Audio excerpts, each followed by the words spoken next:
Let me now touch on my favorite tagline, every school a good school. Many have asked me, Minister, is this possible? Now, to reiterate, a good school is one that nurtures engaged learners, enables teachers to be caring educators, and fosters supportive partnerships with parents and the community. So indeed, it is possible, and each of our schools is good in its own way, as long as we continue to take into account the unique needs and abilities of our students. So let us build on our strengths and strive to do even better. For many years, we published the academic bands of our schools to spur them to higher standards. Now, when I ask our school leaders and when I visit school, many of you have told me that we now have interesting and innovative programs across all our schools. School banding has not only served its purpose, but it gets in the way of every school a good school, as it creates a public perception that MOE measures our schools strictly by academic grades. So I'm pleased to announce that from this year onwards, we will abolish the banding of schools by their absolute academic results.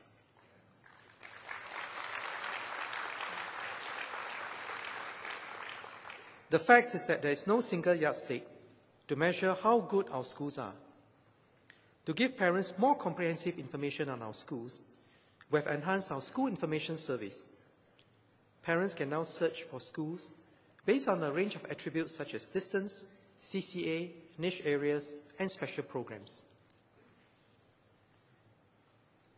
To strengthen our school's focus in delivering a student-centric, values-driven education, we will realign our excellence and recognition framework. Today, we have two schemes to encourage schools to achieve excellence: the School Excellence Model, or SEM, and the Master Plan of Awards. These are useful schemes. The SEM is an accountability measure, while the Master Plan of Awards was designed to recognize schools for their various achievements. However, both have led to much administrative work for schools and fueled public's perception that schools are chasing awards. Having studied this for over a year now, we will make a major change. We will instead have a clear, simple framework to achieve and recognize school excellence.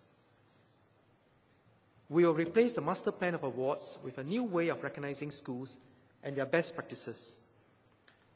We will recognize best practices in the key attributes that contribute to a good school, the same ones that I'm talking about today. To nurture every student and engaged learner, we will recognize best practices in teaching and learning, character and citizenship education, student all-round development, and to support every teacher a caring educator, we will recognize best practices in staff development and well-being. And to enable every parent a supportive partner, we will recognize best practices for partnerships. The School Distinction Award will remain to recognize schools that have achieved all-round school excellence based on the SEM. These schools will be well placed to help other schools to become better. We will also be reducing the number of performance measures in the SEM by half.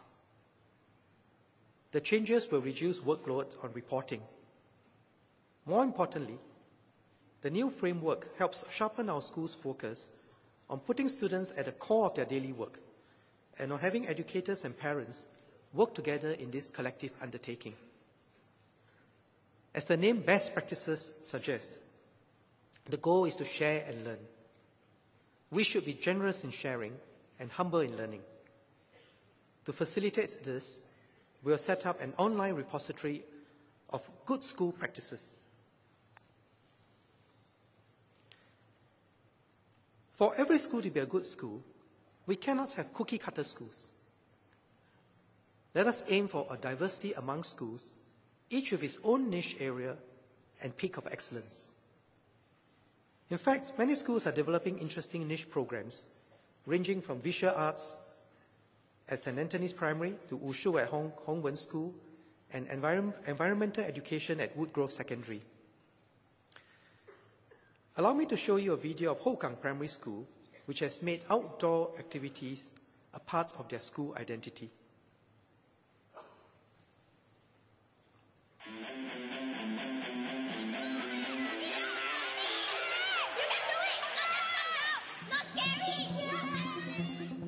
We believe strongly in the holistic development of the pupil,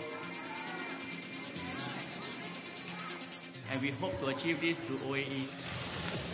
We provide opportunities for all, teach the core programs through our PE lessons. The flying fox is very fun, it's very thrilling, so I like it a lot. I'm very happy that I got a chance to do most of the activities we had in our school. Kelly, you can do it! We have our OAE enrichment where the pupils actually undergo obstacles through their school years, and through these experiences they are actually able to try out various activities which test them on their courage and their perseverance. Very scary. Oh, so fun. So what's inside this balloon? Carbon dioxide. Nitrogen. We have infused OAE in our English, Maths and Science lessons. For example, the topics on gases in science, pupils are more curious to learn. We have a collaboration with an Australian school called Scotch College, and through this trip they showed that they were confident in interacting with the other pupils.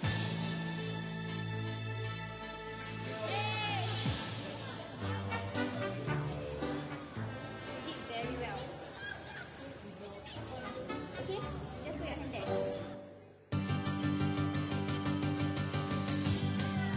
Yay, we made it! First time I was really scared. The second time I was also very scared. This is my third time. I think I can do it. Yes, just lean that way. What can you do? Falling. But I'm holding on you. I don't want to do this. How? Let me think. I will try other sports. Besides OAE, each pupil will have learned at least 10 different sports during their PE lessons by the time they leave school. From primary 1 to primary 4, I kept failing my examinations. 读书就是每次一开口我就睡觉了。 In primary 5, I had a teacher mentor, Mr. Hasnan, and he's the one who introduced me into OAE. 参加这个活动了，就开窍了啦。 I learned problem solving skills. 他自信心就来了，我就感到很高兴。 And I finally made it to poly.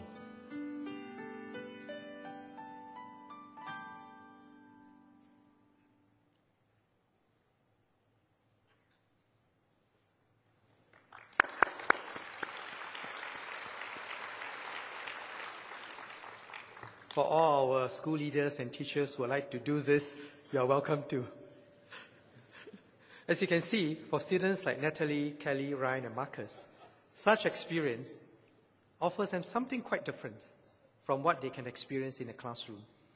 And these are important ways for us to connect with our students and to help them build social emotional skills.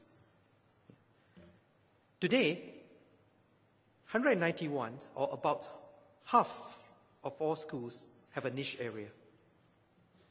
Going forward, we will expand this. MOE will now aim for every school to have a recognized niche.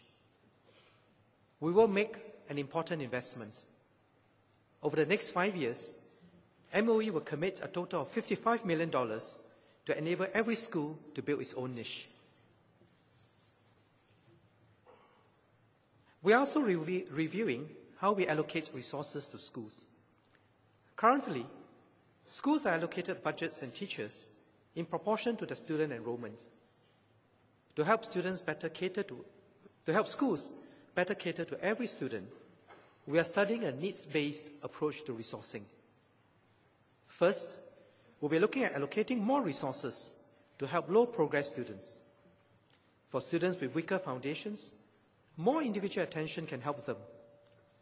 We can give these schools the resources to pilot intervention strategies, especially for those who are weak in literacy and numeracy. Second, we will look at allocating more resources for low enrollment schools. These schools do not have the economies of scale, unlike larger schools.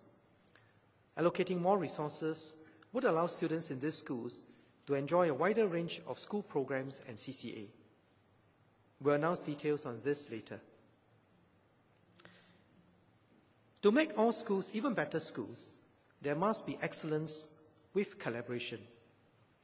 Schools that have achieved excellence have done well for their students, but the excellence must percolate throughout the system. They should share best practices so that other schools can also improve. Schools conferred the School Distinction Award this year have indeed shown this collaborative spirit. Kranji Secondary School organizes national ICT sharing sessions annually. Nanhua Primary shares its experiences as a 21st century competencies prototype school. Fairview Methodist School Primary shares best practices in English language and CCE. Kerming Primary School shares on holistic development, assessment, and reporting. I would like to congratulate these schools and look forward to more such sharing.